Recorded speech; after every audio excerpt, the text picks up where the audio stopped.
তো এত বছরে কি পেট্রোবাংলার এতগুলি কোম্পানিতে একটা অফিসারও হয় নাই যে পেট্রোবাংলার চেয়ারম্যান হতে পারে, সব কিন্তু বাইরের থেকে আসে। জ্বালানি সেক্টর ম্যানেজমেন্টকে তো ডেফিনেটলি দায়ী করা যায়, কিন্তু সব সরকার কি দায়ী করা যায়? মায়ানমারের যে গ্যাস বিল নিয়ে আমরা তখন কাজ করছিলাম, ওই গ্যাস বিল থেকে গ্যাস চায়না চলে গেছে। গ্যাস সেক্টর বা পাওয়ার সেক্টরে যারা কাজের মানুষ তাদের আতঙ্কিত দেখতে পাচ্ছি, সবাই ভয় পেয়ে গেছে। এইটা পেট্রোবাংলার চেয়ারম্যান এই সময় কোনো অবস্থাতে সচিবালয়ের লোক এসে সামাল দিতে পারবে। অনেক ট্যালেন্টেড পেশাদার দেশ ছেড়ে চলে গেছে, ব্রেন ড্রেন।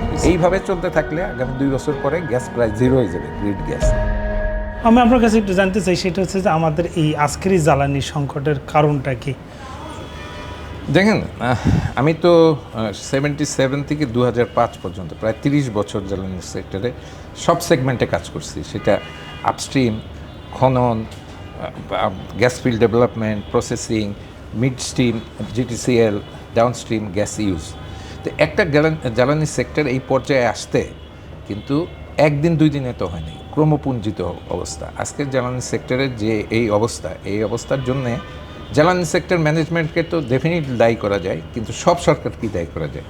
কোনো সরকারই এটার প্রফেশনাল ডেভেলপমেন্ট করে শর্ট টার্ম, লং টার্ম বা মিড টার্ম পরিকল্পনার কথা অনেক বলছে, কিন্তু বাস্তবায়নের জন্য যে পেশাদারি নেতৃত্ব দরকার, প্রকৌশলীদের দরকার, জিওলজিস্টদের দরকার, সেই মানুষদের কিন্তু I don't say that they are not there are experts, কিন্তু ডিসিশন মেকিংয়ে আমাদের সময় আমরা যেরকম ডিসিশন নিতে পারতাম বা ডিসিশনকে পুশ থ্রু করতে পারতাম, সেক্টরের কিন্তু সেটা ক্যাপাবিলিটি কমে গেছে।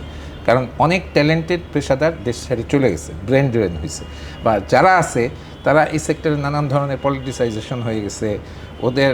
আপনি একটা জিনিস খেয়াল করে দেখেন, আরেকটা জিনিস হয়তো অনেকেই জানেন, পেট্রোবাংলা 74 থেকে অ্যাক্টিভ। এত বছরে কিন্তু পেট্রোবাংলার কোনো অফিসার পেট্রোবাংলার চেয়ারম্যান হতে পারে না। পেট্রোবাংলার চাকরি শুরু করা, তো এত বছরে কি পেট্রোবাংলার এতগুলি কোম্পানিতে একটা অফিসারও হয় নাই যে পেট্রোবাংলার চেয়ারম্যান হতে পারে, সব কিন্তু বাইরের থেকে আসে। সেটা ইভেন মোশাররফ সাহেবও কিন্তু পেট্রোবাংলা না।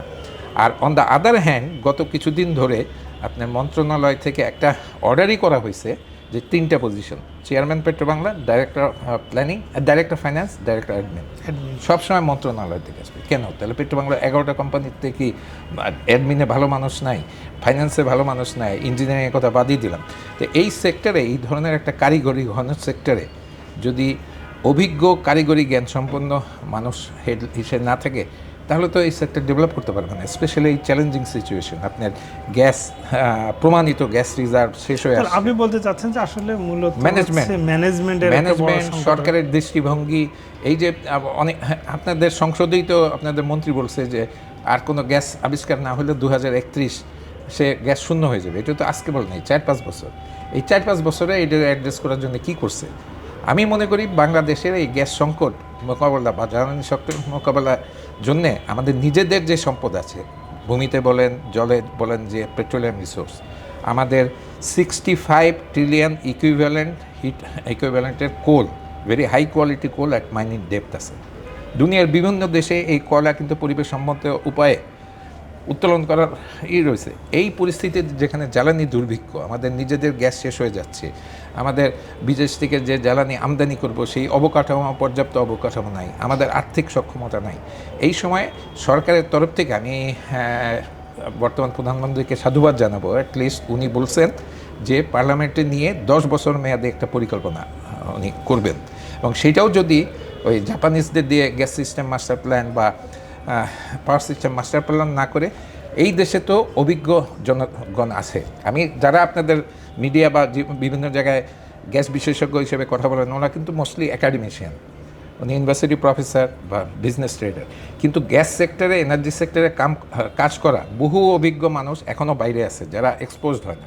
তাদের সাথে আলাপ করে যদি একটা সুন্দর সমন্বিত পরিকল্পনা করা হয়, আমাদের যেসব এলাকায় গ্যাস পটেনশিয়াল আছে, ছাতক ট্যাংরাতিলে আপনি জানেন, ওইটা অনেক দিন নাইকোর সাথে ছিল, এখন রিলিজ হয়েছে। ওইখানে আমি নিজে জানি, কারণ এক সময় আমি সিলেট গ্যাস ফিল্ডের ম্যানেজার প্রোডাকশন ছিলাম। ওইখানে ড্রিলিং করলেই গ্যাস পাওয়া যাবে। আরেকটা অ্যাডভান্টেজ, ওইখান থেকে পাইপলাইন আছে। আপনার চিটাগাং হিল ট্র্যাক্সে 5টা, সীতা পাহাড়, পটিয়া, জলদি, কাসালং, এইসব জায়গায় কিন্তু ড্রিলিং করার সময় গ্যাস স্ট্রাকচার ছিল, এবং এর ওই পাশে ইন্ডিয়া কিন্তু প্রচুর ওয়েল ড্রিলিং করে গ্যাস পেয়ে স্ট্যান্ডার্ড হয়ে পড়ে রয়েছে। ওইসব জায়গায় ওখানে কিন্তু বাপেক্সের পক্ষে ড্রিলিং করা একটু ডিফিকাল্ট হবে। ওখানে গ্যাস স্ট্রাকচারগুলি হাই প্রেশার, টাইট রিজার্ভ, এগুলি বাপেক্সের সাথে জয়েন্ট ভেঞ্চার করে, এটা বহু আগেই কিন্তু পরিকল্পনা নেওয়া হয়েছে, করা হয়নি। এত ক্রাইসিসের সময় কেন হবে না? 1995-এ ভোলা গ্যাস ফিল্ড ডিসকভার্ড হয়েছে, আমি ওখান থেকে পাইপলাইনে একটা ইনভলভ ছিলাম, রিপ করছিলাম। 1995 থেকে আজকে কত বছর? 31 বছর। একটা পাইপলাইন করতে পারে না। এটা একটা কথা হলো, নদী কি আছে? হাজার হাজার কিলোমিটার পাইপলাইন সমুদ্রের তলা দেওয়া হয়, ওটা কেন করা হলো না? ওখান থেকে কী ধরনের সিএনজি করে নিয়ে আসবে, এলএনজি করে নিয়ে আসবে? নভিস যারা এইসব নিয়ে কথা বলে, এই ব্যাপারগুলিতে সিদ্ধান্ত না নেওয়ার কারণে এটা হয়েছে। আর এই সিদ্ধান্তগুলো না নেওয়ার পেছনে কি মনে হয়, কি কারণ থাকতে পারে? আপনি একটা অশুভ সিন্ডিকেট এই সেক্টরে যারা ব্যবসা করে, একটা অশুভ সিন্ডিকেট, এবং সেক্টরের মধ্যে যারা দুর্নীতিপরায়ণ আছে তাদের একটা সিন্ডিকেট আছে। এই সিন্ডিকেটগুলির সাথে আনফর্চুনেটলি আমার পার্সোনাল অপিনিয়ন, এদের সাথে এদের সাথে যুদ্ধ করতে যেই তোমার দেশ ছাড়তে হয়েছে। কারণ আমি যখন প্রজেক্ট নিতাম, ধরেন একটা প্রজেক্ট কস্ট হলো 5 কোটি, আমাদের ওই সিন্ডিকেট বানায় নিজেদের মধ্যে ওই প্রজেক্টের কস্ট বানাইতো 50 কোটি, ভাগ্য করতো, ওইটা করতো। আমি এরকম অনেকগুলি প্রচেষ্টা করতে দেইনি। আমি এই আশুগঞ্জ বাকরাবাদ পাইপলাইন করতে দেয়নি। একটা পুরো দেশ কিন্তু একটা সিন্ডিকেট বানিয়েছিল, যেহেতু ওয়ার্ল্ড ব্যাংক ছিল, ওদের কথা না শুনে আমার করছে। পরে আমার জীবন বাজি রেখে প্রজেক্ট করতে হয়েছে। আরেকটা প্রজেক্ট ছিল বিয়ানীবাজার কৈলাসখিলা, দেশি কন্ট্রাক্টর করবে না বিদেশি কন্ট্রাক্টর করবে, বার্গেন করে স্টেজে দেশি কন্ট্রাক্টররা যে $30 কোটি টাকা করছিল, এটা আমি 7 কোটি টাকা দিয়ে ইন্ডিয়ানদের করা। এখন আমাদের তো বিবিএনা তো খুব শার্পলি ফল করতেছে। বিবিএনা ওয়াজ এ ভেরি গুড রিজার্ভার, কারণ অনেকেই হয়তো জানে না, আমি তখন পেট্রোবাংলা কাউন্টারপার্ট ছিলাম শেভরনে, এবং যেদিন বিবিএনা ডিসকভারি হয় আমি রিগের উপরে দাঁড়ানো ছিলাম। বিবিএনা ওয়াজ এ ওয়ার্ল্ড ক্লাস রিজার্ভার। বিবিএনাকে কিন্তু ডিপ্লিশন প্রোগ্রাম ঠিক হয়নি। আমরা বিবিএনাকে আরও সুন্দরভাবে প্রপারভাবে যদি ডেভেলপ করতাম, তা আইওসি তো সবসময় চাবে যে তাড়াতাড়ি উঠাই নিয়ে পুঁজি নিয়ে চলে যেতে। আমরা যদি প্রফেশনালি ডেভেলপ করতাম, এরকম ঝাঁপায় পড়তাম না, 30টা 40টা 50টা ওয়েল করে নিয়ে আসতাম না, তাহলে কিন্তু এটা আরও সাস্টেন করতো। কারণ একই ধরনের নেচার। আমি থাকা অবস্থায় বাকরাবাদ কিন্তু একইভাবে ডিপ্লিটেড হয়ে গেছে, সাঙ্গু একইভাবে ডিপ্লিটেড হয়ে গেছে। তো এইটা তো অ্যালার্মিং সিচুয়েশন। আপনি বলতে পারি বিবিএনার যে অবস্থা, আগামী 2 বছরে বিবিএনা প্রায় 200 মিলিয়ন প্রোডাকশন, 200 মিলিয়ন চলে আসতে পারে। জাস্ট থিঙ্ক, আরও যদি 741 এখন 500 যদি চলে যায় এই সিচুয়েশনে, আর এই সময়ের মধ্যে তো এলএনজি যত স্মার্ট এগুলো করার কি উপায় কি আছে? এগুলো সামাল দেওয়ার ক্ষেত্রে আপনার ধরেন আপনি একটা বললেন যে ছাতক একটা আছে, ধরেন তারপরে আর কোন পকেট আছে? তারপরে আছে স্ল্যামবার্জার নামে তো একটা শুনেন, অনেক স্টাডি হয়েছে তো আমাদের সময়, ইউএসজিএস, পেট্রোবাংলা, তারপর নরওয়েজিয়ান, এসসিইউ, এরা সব স্টাডি করছে, রিজার্ভার স্টাডি করছে। রিজার্ভার স্টাডিগুলিতে কিন্তু ল্যান্ডেই অনেক গ্যাস পাওয়ার সম্ভাবনা আছে। স্ল্যামবার্জার যে লাস্ট করছে সেখানে 43টা ওয়েল, প্রডিউসিং ওয়েল, বলছে যে এগুলির রিওয়ার্ক করলে, কতগুলি একটু ডিপার গেলে, কতগুলি রিপেয়ার করলে 150 থেকে 200 মিলিয়ন গ্যাস এখান থেকে পাওয়া যেতে পারে। এটা প্রোগ্রাম করা উচিত। ভোলার গ্যাসটা নিয়ে আসা উচিত। আমি ইনভলভ থাকলে এইটা আমি চ্যালেঞ্জ দিয়ে বলতে পারি, যত বড় নদী হোক 2 বছর ম্যাক্সিমাম 3 বছর। আর আরেকটা জিনিস বলি, এই যে land based LNG terminal, offshore তো অনেকটা কুইক রেন্টেলের মতো, আপনার সাগরে যে কোনো সময় হবে, এটা জানা কথা। আমাদের যে ল্যান্ড বেস ছিল, সেই ল্যান্ড বেস টার্মিনালের আপনি আরপিজিসিলে দেখবেন গত 5 বছর আগে কিন্তু ওদের প্রিপেয়ার্ড আছে, ওদের শর্ট লিস্টেড করা আছে। ওইটা লোকেশন কোথায় হবে, সেটা এই মাতারবাড়ি পাওয়ার প্ল্যান্টের এস ড্যাম্পে হবে না অন্য জায়গায় হবে, এইটা নিয়ে গত 5 বছরে রিজলভ হইতেছে না। এটা পোর্ট অথরিটি করবে না এনার্জি মিনিস্ট্রি করবে? This are silly. যেখানে এই অবস্থায় কি মনে হচ্ছে আপনার, কি হতে পারে আমাদের সামনে 2 বছরের চিন্তা করেন, আরও গ্যাস অর্ধেক হয়ে গেল, আপনার গার্মেন্টস ফ্যাক্টরিগুলি বন্ধ হয়ে গেল, ইন্ডাস্ট্রি বন্ধ হয়ে গেল, হাজার হাজার শ্রমিক বেকার হয়ে গেল। আপনার পুরুষ বেকাররা হলো রাস্তাঘাটে চিন্তাই করবে, করবে, আই ডোন্ট ব্লেম দেম, কারণ তারা কি করবে তখন? আর মহিলাদের কি হবে? এই যে গ্রামের হাজার হাজার মহিলা গ্রামে তো ফেরত যেতে পারে। তাহলে আপনি বলতেছেন হচ্ছে ভোলা বরিশাল পাইপলাইনটা হতে পারে? ভোলা বরিশাল লাগবে 3 বছর, ঠিক আছে, মিনিমাম 3 বছর। তারপরে এই দুটো এক্সপেডিট করা হয়েছে। আরেকটা ক্রাইম করা হয়েছে, একটা FSRU ready, order ready, contract no different আগেরটার মতো। সামিটের কথা আমি বলতে আমার দ্বিধা নেই। ওইটা যদি বাতিল করা না হইতো interim government, by this time কিন্তু ওইটা রেডি হয়ে যেত। কারণ ওদের হাতে কিন্তু এখনও, আমি জানি সামিটের এখনও রিজার্ভ করা আছে, ওইটা কেউ এখনও নেয়নি। এটা একটা ভুল, ঠিক আছে। সামিটেরটা বাতিল করছো, 2 বছর আগে বাতিল করছো, বাই দিস টাইম আরেকটা এনগেজ করা যেত না? আমি তো এনগেজ করি নাই।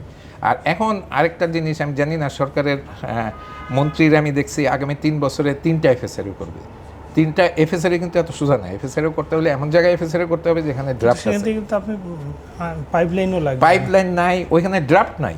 আমি তো এইদিকে একমাত্র মাতারবাড়ি ছাড়া বা মাতারবাড়ির আশেপাশে ছাড়া বড় এলএনজি জাহাজ আসবে না। আরেকটা করতে পারে, এলএনজি জাহাজ বানানো যাবে। বাংলাদেশ কিন্তু শিপ বিল্ডিংয়ে খুব করে গেছে। আপনি এলএনজি জাহাজ যেটা শ্যালো ড্রাফট নেগোশিয়েট করতে পারে, এলএনজি জাহাজ বানায় কিন্তু সেটা নিয়ে আনা যায়। আর যেসব কথাবার্তা বলছেন, সেটা তো 2-3 বছর। হ্যাঁ, আমার 2-3 বছর লাগবে। আমার তো এখন আর যেটা দরকার। দরকার, আজকেও দেখলাম একজন জোনায়েদ সাকি, একজন মন্ত্রী, ডোন্ট টেক ইট আদারওয়াইজ, উনি বলছে আইএসও ট্যাঙ্কে করে চায়নার থেকে আনতে সময় লাগতেছে 2 বছর। আইএসও ট্যাঙ্ক করে যে ছোট ছোট গ্যাস আনবেন, ওইটা দিয়ে একটা ইন্ডাস্ট্রি চালাইতে ডেইলি প্রায় 200 থেকে 250 আইএসও ট্যাঙ্ক লাগবে। আইএসও ট্যাঙ্কে করে নিয়ে আসবেন, আপনি এলএনজি আনবেন, এলএনজি আনার পর আবার প্রত্যেকটা industry regasification, this are absurd. এই জিনিসগুলি কে ওনাদের বুদ্ধি দেয়? তারপরে মায়ানমারের গ্যাসের কথা বলতেছে। মায়ানমার তো আমি নিজে ওইটা নেগোসিয়েট করছিলাম। মায়ানমারের যে গ্যাস বিল নিয়ে আমরা তখন কাজ করছিলাম, ওই গ্যাস বিল থেকে গ্যাস চায়না চলে গেছে। বাকি যে থালিন বা অন্যান্য যেগুলি আছে, ওগুলি দিয়ে পাইপলাইন যে জায়গা দিয়ে আনবে, ওখানে তো মায়ানমার সরকারের। আপনি এটার সঙ্গে বললেন যে মায়ানমারের সাথে ছিলেন, কিন্তু এটা আগায় নিলেন না কেন? এটা কি দায় আছে নাকি আপনার কোনো? আমার দায় যদি বলেন, আমি ইন্ডিয়ানদের সাথে নেগোশিয়েট করে, আমার অন্য একজন যিনি ছিলেন উনি তো মারা গেছেন, উনি তো ডিফেন্ড করতে আসবেন না, ওসমানী সাহেব। আমরা খুব স্ট্রাগল করে একটা এমওইউ আনছিলাম, যে আমরা বলছিলাম যে আমরা তোমাদের পাইপলাইন অ্যালাউ করবো, এটা যদি ওপেন অ্যাক্সেস করো। ওদের তো ছিল যে ওরা নেবে, ওরা নিয়ে যাবে আমাদের উপর দিয়ে। তো আমরা বলছি এটা ওপেন অ্যাক্সেস করবা, এই পাইপলাইন থেকে আমরা গ্যাস নিব, এই পাইপলাইনের এক প্রান্তে আমরা গ্যাস ঢুকায় গ্যাস করবো, প্লাস জিটিসিএল টেরিফ পাবে। আমরা $2 500 মিলিয়ন গ্যাস ডেলি, $2 মূল্যে এটা করে আসছিলাম। কিন্তু ঢাকার থেকে তখন যখন ইনস্ট্রাকশন দিছে, এটার সাথে ওই যে নেপাল ভুটান থেকে ইলেকট্রিসিটি আনবো, ট্রেডিং করবো, এগুলি ছিল, হুইচ ওয়াজ এমনভাবে আমি ড্রাফট করছিলাম, ওইটার কিন্তু পুরো জিনিস আমার লেখা ছিল। এবং ইন্ডিয়ানদের এমনভাবে ড্রাফট করছিলাম, প্রথম দিন এটা করার পরে আমি নেপালের নিউজ পেপারগুলিতে, ইন্ডিয়ান নিউজ পেপারগুলিতে, বাংলাদেশের তো আমি পাঠাই দিয়েছিলাম। ওই রিপোর্ট ছাপাওয়ার পরে পরের দিন ইন্ডিয়ান ডেলিগেশন ওয়াজ যে ওরা হয়ে গেছে, এটা কখন অ্যাগ্রি করছি। তারপরে ওরা চলে যাবে। তো আমি ওইটা একটাই করে দিয়েছিলাম যে পাইপলাইনের মতো হবে, কিন্তু এই জিনিসগুলো আলাপ হবে, হুইচ ইজ রিয়েল। কারণ আমরা একটা তোমাদের ট্রানজিট দিতেছি, তোমরা আমাদের বিদ্যুতের ট্রানজিট দিবা না কেন? আমাদের জিনিস এক্সপোর্ট করতে হইলে 1000টা টেরিফ নন টেরিফ তোমাদের উদ্যোগ করে নাও। তো এইগুলি তো ওই সময় গভর্নমেন্ট ভয় পাইছে। আর পসিবলি আমি যেটা জানি, ওই সময় যে খালেদা জিয়া মাননীয় প্রধানমন্ত্রীর যিনি প্রিন্সিপাল সেক্রেটারি ছিলেন, উনি পরে মেলবোর্নে আমার সাথে, আমরা একসাথে কাজ করছি মোনাশ ইউনিভার্সিটিতে, উনি বলছে যে প্রাইম মিনিস্টার ওয়াজ মিসগাইডেড, এমনভাবে মিসগাইড করা হয়েছিল যে এই পাইপলাইন করলে নাকি বাংলাদেশের সার্বভৌমত্ব নষ্ট হয়ে যাবে। বরং আমি মনে করি এই পাইপলাইনটা যদি করতো, রোহিঙ্গা প্রবলেম নাও হইতে পারতো, কারণ রোহিঙ্গা এলাকা দিয়ে তখন মায়ানমার এই যেহেতু গ্যাস বিক্রি করে পয়সা পাইতেছে, ওরাই ওটা সিকিউর করতো। আর ইন্ডিয়া কনসার্ন থাকতো, কারণ এই পাইপলাইনে কিছু হলে ওরা যে পাওয়ার প্ল্যান্ট বা ওদের ফার্টিলাইজার বন্ধ হয়ে যাবে। বাট এটা বিরাট ভুল, কারণ এখন তো মন্ত্রী তো ভুল স্বীকার করছে যে এটা ভুল করছি, এটা আবার করা উচিত। এই সরকারের গত 6 মাসের কার্যক্রমকে আপনি কিভাবে দেখেন? সরকার হয়তো আমার মনে হয় এক একটা প্রবলেমের ফলে একটু বেসামাল হয়ে গেছে, বেসামাল হয়ে। আর যেটা এই সেক্টরে ফান্ডামেন্টাল চেঞ্জ করা উচিত, আপনারা জানেন, রিস্ট্রাকচার করা দরকার। সেটা পাওয়ার সেক্টর বলুক, গ্যাস সেক্টর বলুক, এখানে যাতে প্রফেশনালরা কাজ করতে পারে, এক্সপার্ট প্রফেশনালরা মানে স্বাধীনতা দিয়ে কাজ করতে পারে। আপনার কি রিসেন্ট ডেভেলপমেন্ট, আমি আমার গ্যাস সেক্টর বা পাওয়ার সেক্টরে যারা কাজের মানুষ, তাদের আতঙ্কিত দেখতে পাচ্ছি, সবাই ভয় পেয়ে গেছে যে কারণ কি ওএসডি হয়ে যাচ্ছে, কিছু অপোজ করলে ওএসডি হয়ে যাচ্ছে, ব্যবসায়ীরা যে চাপ সৃষ্টি করছে, তাদের কথা না শুনলে ওএসডি করা হয়ে যাইতেছে। আপনি এলএনজি সাপ্লাই তো একটা প্রফেশনাল জব, একটা নতুন কোম্পানি এলএনজি সাপ্লাই লিস্টেড হবে, তার তো ট্র্যাক রেকর্ড লাগবে, এটা তো যে ডিসিশন দেবে সে তো এটা উল্লেখ করবে। তো সেটা উল্লেখ করা তো ভুলের কিছু না। ওই সিন্ডিকেটটা এখনো অ্যাক্টিভ আছে।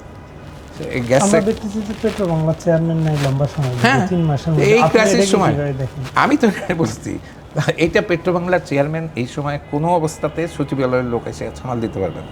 পেট্রোবাংলার চেয়ারম্যান হইতে হইলে এক্সন মোবিল, শেল, এদের সাথে কথা কইতে হবে, negotiate. He has to know PSC কীভাবে অপারেট করে। আপনি এলএনজি কিনতে হবে। আমার তো মনে হয় না যে এখন যারা সিনিয়র লেভেলে আছে বা মন্ত্রণালয়ের মধ্যে এলএনজি, এলপিজি, সিএনজি, এসএনজি পার্থক্যই বুঝবে না, ওরা মনে করে সবই গ্যাস। সরকারের উপরে আপনার কোনো পরামর্শ আছে এই কাজগুলো তাদের? এই সরকারের তো নাম্বার 1 কয়লা নীতি ফাইনাল করা উচিত। ডাজন্ট ম্যাটার কী হবে, আপনি যেখানে 5 TCF গ্যাস নিয়ে কথা বলতেছেন 65 TCF ইকুইভ্যালেন্ট আছে। যে মাইনগুলিতে ওপেন পিট করা যায় সেই মাইনগুলিতে, যেমন Phulbari is ready, Phulbari is a mine. একটা তো বড় বিতর্ক আছে যে ফুলবাড়ি আমাদের হচ্ছে খুব উর্বর ভূমি, এখানে আমাদের ফুড সাপ্লাই এই যে তো ওইখানে হয় কিনা, ওইখানে এটা একটা ইকোনমিক্স, ওইখানে কত ভাত হয় ওইটার এগেনস্টে, ওখানে যদি 500 মেগাওয়াট একটা পাওয়ার প্ল্যান্ট হয়, ওইটার ইকোনমিক কম্পেয়ার করা যায় না? 500 মেগাওয়াট আমরা ওই পরিমাণ 500 মেগাওয়াটের 100 মেগাওয়াট বিক্রি, যেটা আনবে আপনার ইন্ডাস্ট্রিতে যে সাপোর্ট দেবে, ওইটার টাকা বাঁচায় আরও ডাবল নিয়ে আসে যায়। আর কে বলছে? আপনি যদি ডকুমেন্টটা দেখেন, যেটা স্কিম অফ ডেভেলপমেন্ট, ওইটা এগ্রিকালচারাল ল্যান্ড কীভাবে রিহ্যাবিলিটেট করবে স্টেপ বাই স্টেপ চলে যায়, এইটার পরিষ্কার ডকুমেন্ট বানানো আছে। জাস্ট বর্ডারের ওই পাশে চলে যান, আমি বাংলাদেশ ইন্ডিয়া ভারতের বর্ডারের ওই পাশে আমাদের এই কোল মাইনের এক্সটেনশন, এরকম 13টা ওপেন পিট কোল মাইন দেখছি। ওপেন পিট করার পরে ভেজিটেশন করে গ্রিন করে ফেলছে, শুধু লাস্টটা একটা হয়ে রয়েছে। তারপরে আমি জানি যে অনেকে জার্মানিতে গেছে, জার্মানিতে এরকম লিগন্যান্ট মাইন্ডে পুরো ডেভেলপ করে ফেলছে। টেকনোলজি ইজ দেয়ার, মানে মাইনিং মানুষ এখন স্পেসে করার চিন্তা করতেছে। সেখানে আমাদের 200 মিটার নিচে কয়লা আছে, আমাদের কয়লা, সেই কয়লা আমরা আপনি যেগুলো বলতেছেন এগুলো ধরেন এই সংকটটা আমার 4-5 বছর, দেন কয়লা মাইন যদি আমি ডেভেলপ করি 5 বছর লাগবে, তারপরে যদি ভোলা পাইপলাইন যদি করি তাও 3 বছর। ইমিডিয়েট সলিউশন হলো এই যে একটা ডিসিশন নিচ্ছে শপিং কালচার। দুনিয়ার সব ডেভেলপ কান্ট্রিতে আপনি হয়তো গেছেন, সপ্তাহে ইভেন অস্ট্রেলিয়া কি এনার্জি ক্রাইসিস আছে, সপ্তাহের 5 দিন 5টার মধ্যে সব বন্ধ হয়ে যায়, 2 দিন একটু সময় দেয়। বাংলাদেশে যেখানে এনার্জি ক্রাইসিস, সেখানে আমরা রাতে 10টা 11টা পর্যন্ত রাখি। তারপরে না এইগুলি, এই যে শপিং মলগুলি বাদ দেন, তারপরে এই যে ক্লাবগুলিতেই হয়, তারপরে আলোকসজ্জা হয়, যেখানে গ্রামের পর গ্রাম 10 ঘন্টা 12 ঘন্টা ইলেকট্রিসিটি পাইতেছে না, সেখানে শহরে এগুলি বাহুল্য। এটা ভালো ডিসিশন নিয়েছে, আই সাপোর্ট দিস। অনেক দিন ধরে বলে আসছি শপিং কালচার চেঞ্জ করা দরকার। আমাদের গ্যাস যেটা অবশিষ্ট আছে, যদিও আমি একসময় মানুষের ঘরে ঘরে যেয়ে গ্যাস জ্বালাই দিতাম, যেটা অবশিষ্ট আছে 13% গ্যাস ডোমেস্টিকে যায়। এটা সিদ্ধান্তটা খুব হবে, কিন্তু কালকে চাইলেই তো বন্ধ করতে পারবেন না। সরকার এলপিজির প্রণোদনা দিয়ে এবং সেফটি ট্রেনিং দিয়ে, এলপিজি প্রণোদনা মানে কি আপনার 1600 টাকা মনে করেন, এলপিজি তো আমার ইম্পোর্টেড প্রোডাক্ট থাকুক, তেমন তো প্রাচুর্য আছে, আপনার তো এখন ক্যাপাসিটি আছে, আপনার এলপিজি তো শেষ হয়ে যাচ্ছে না, কিন্তু গ্যাস তো শেষ হয়ে যাচ্ছে। আগামী 2 বছর পরে, আমি আবারও বলতেছি, এইভাবে চলতে থাকলে আগামী 2 বছর পরে গ্যাস প্রায় 0 হয়ে যাবে, গ্রিড গ্যাস। এবং এই সময়ের মধ্যে এলএনজি 1 ড্রপ এলএনজি অ্যাড করতে পারবে না। সেটা কে বুদ্ধি দিছে, আইএসও দিয়ে করবে, কি দিয়ে করবে, it is absurd, quite absurd.